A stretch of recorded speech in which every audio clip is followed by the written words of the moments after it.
We are also introduced to our new, I guess, our secondary antagonists. And our secondary antagonists here are helicopters.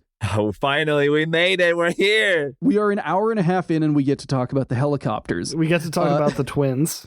This is the part that matters. Yes. Yeah. They are being hunted, and this is arguably the most famous part of this movie. We haven't gotten to watch Airwolf yet, so I will take this as a substitute for the time being.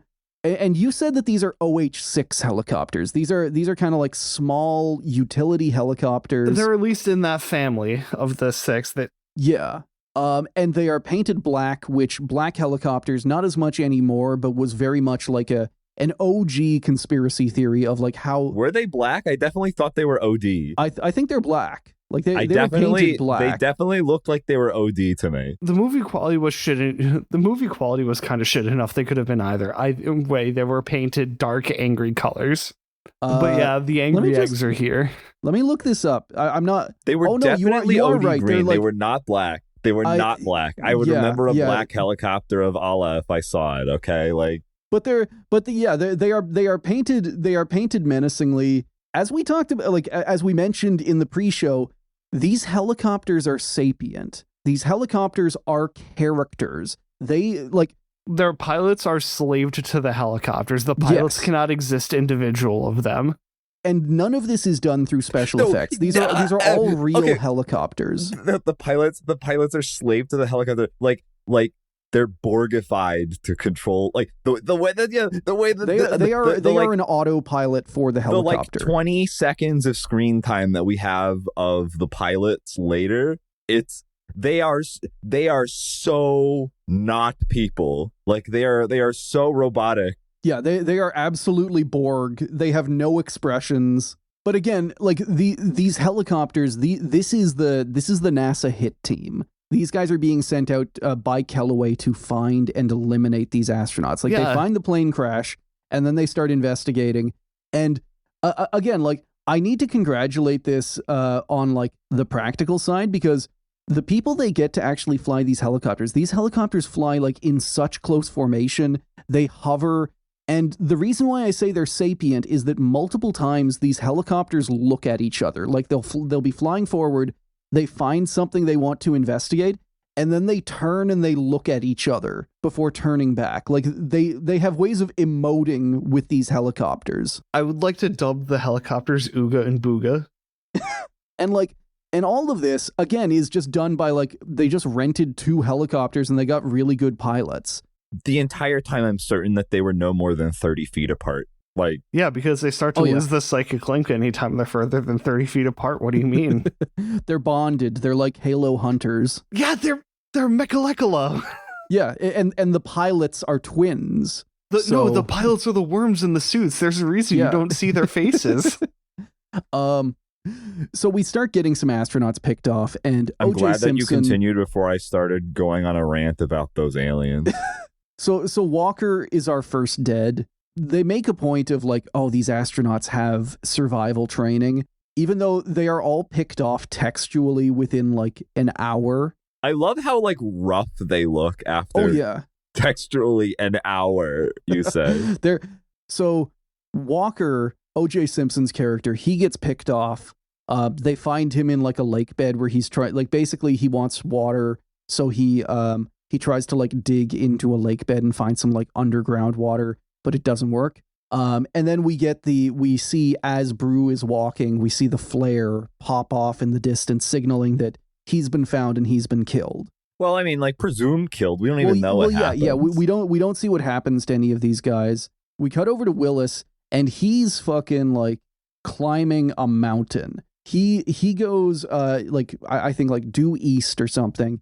And he reaches a mountain, and instead of going around it, he just goes straight up it. And this isn't like hiking, he's mountain climbing. Like, instead of going around it, like every time the camera pans out, you can see within the same amount of distance of going up, like a sloped path to just go around. Yeah. But he's completely delirious. He's just going straight up. And he's muttering a joke to himself the whole time. Like he's the jokester. He's got to keep doing this. This is his way of like keeping himself sane. And I like this joke. He's telling a story of like and partially because I relate to parts of it. He's telling a story about a tourist who gets stuck in Europe for a while. Oh, so I see why you relate to it. Yeah, exactly. Except my cat's not dead, that I know of. She better not be. So the guy gets back from Europe, and his brother tells him that his cat died. And he tells his brother, like, hey, you can't tell me like that. You have to tell a story. You have to let me off easy. You have to let me know that, the cat got up on the roof, and then he was chasing squirrels, but he got stuck. So then the firefighters came out. They got up there. They grabbed the cat. And then the firefighter fell off the ladder. The cat was hurt. They brought it to the vet. They did surgery on it. They did everything they could, but it wasn't enough. The firefighter accidentally RKO'd the cat. And then, in the joke, the tourist then asks his brother, like, well, dang, if you told me like that. By the way, what happened to our mom? And the punchline is, she's on the roof.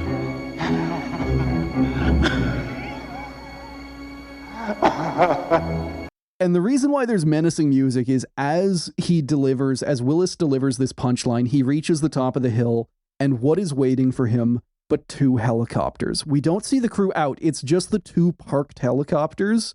And there's more to that. There's more to that clip. Like he cackles to himself. Like he's going insane. He's kind of given it his all, and he's been caught. He's like scream laughing. She's on the roof. This joke about someone dying. And then as Brew is back walking again, we see his flare go up. This is like the last 20 minutes of the movie. Again, we went through like 90 minutes of like setup, of extrapolating and setup, and we have to tie all of these ends shut in 20 to 30 minutes. Yes. Yeah, that's why we have the helicopters. At the same time, like, I think it's bad pacing, but I am having significantly more fun at the end of the movie, because this is where they let the weird shit come out. This is where we get sapient, evil cover-up helicopters, and this is where we will get a fun character in a little bit. But first we have to eat a snake. Thanks, I hate it. Can we go back to my babies, please? Not yet. Brew is like, he's also looking for shelter, and he finds a cave, and he lies down in it and immediately realizes that it is also occupied by a rattlesnake. I was gonna say by 2 helicopters. I'm sorry. So he just fucking he just smashes the snake with a rock and then cuts it open and then just starts fucking eating it. I don't think it's a real I hope they didn't kill a snake. It's the most primitive version of and I know they didn't kill a snake because him eating it, they made a snake kind of sleeve thing, and they filled it with sushi. So he whenever Brolin is chowing down on this snake, this raw snake meat, he's actually just eating dyed sushi. What do you mean? It's the snooshi. It's already pre-rolled. It's cylindrical. What the fuck do you mean? Yeah, he just cuts it. He cuts it into little maki rolls. What is this, like a Junji Ito sushi situation? It was made for me. Quinn, now you have me thinking devious things. Like, what if I could have ahi by the foot? We then cut back to Caulfield, and I'm really excited about this. Caulfield, he has figured out the location of an abandoned military base, somewhere that is approximately 300 miles west of Houston, i.e. exactly where everything is being transmitted from. He takes Mrs. Drinkwater's car out there. It's been completely shut down. This is another case where the cover-up is able to very quickly cover their tracks. This conspiracy, they completely clear out the hangar immediately, within hours. And the only sign that Caulfield has is that he finds Brew's medallion. The thing that he used to jimmy the door was left behind, and they forgot it.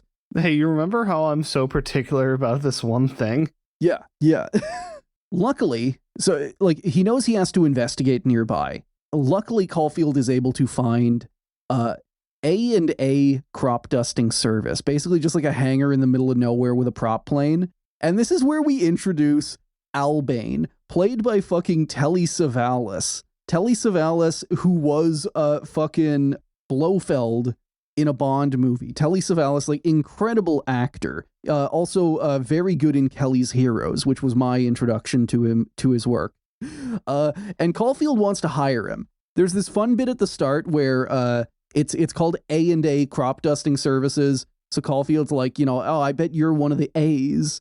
And we find out that the other A was Albane's son, who went off to become a lawyer, and Albane hates him because he thinks he's a quote-unquote pervert, which is like, calling people perverts is kind of his catchphrase in this movie.